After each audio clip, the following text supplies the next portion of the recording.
This diary.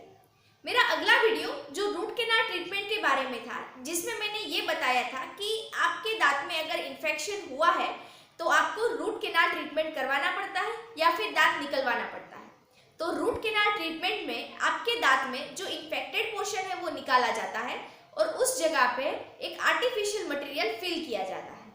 तो उसके बाद आपको क्वेश्चन ये होता होगा कि वो रूट कैनाल ट्रीटमेंट किए हुए दांत में दूसरी बार इन्फेक्शन हो सकता है? जी हाँ, आज का वीडियो इसी टॉपिक पे है कि अगर रूट कैनाल किए हुए दांत में वापस से इन्फेक्शन होता है, वापस आपको दर्द होता है, तो उसके ट्रीटमेंट ऑप्शंस क्या रहते हैं। तो रूट कैनाल ट्रीटमेंट करने के बाद कुछ दिनों बाद, कुछ साल बाद, कुछ महीने बाद अगर आपको उसी दांत में वापस दर्द होता है तो हो सकता है उस दांत में वापस इन्फेक्शन हुआ है। रूट कैनाल करने के बाद वापस इन्फेक्शन होने के बहुत सारे रीजंस होते हैं, जैसे कि आपके मसूड़ों में से इन्फेक्शन ट्रांसफर हुआ है। दूसरा ये है कि आपका जो पहली रूट कैनाल ट्रीटमेंट के वक्त शायद थोड़ी सी गलती रह गई हो।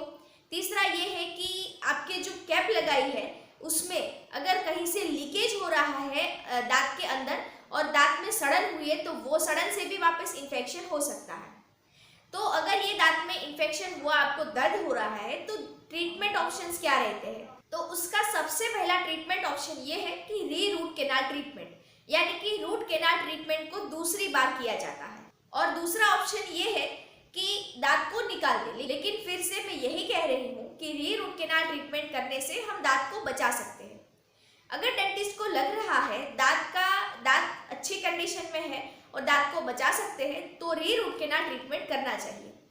ये ट्रीटमेंट में क्या किया जाता है, तो सबसे पहले आपको इन्फेक्शन के लिए दवाई दी जाती है और ट्रीटमेंट के वही 3 स्टेप्स रहते हैं। फर्स्ट स्टेप में जो क्राउन लगाया होता है वो निकाला जाता है और जो आर्टिफिशियल मटेरियल हमने फिल किया था पहली रूट कैनाल ट्रीटमेंट के वक्त वो भी निकाला जाता है और इन्फेक्शन को कम्प्लीटली रिमूव करने की कोशिश की जाती है। हो सकता है उस वक्त अगर दांत की जड़ों के नीचे भी इन्फेक्शन है तो दांत में इंट्राकेनाल मेडिकामेंट्स दी जाती है, यानी कि दांत के अंदर भी दवाई रखी जाती है और कुछ दिन बाद एक्सरे लेकर ये भी चेक किया जाता है कि ट्रीटमेंट को किस तरह से आपका दांत रिस्पॉन्ड कर रहा है, यानी कि दांत के अंदर जो इन्फेक्शन था वो ठीक हो रहा है कि नहीं। कंप्लीटली दर्द चले जाने के बाद वापस उसमें ऑब्चुरेशन किया जाता है, यानी कि आर्टिफिशियल मटेरियल फिल किया जाता है।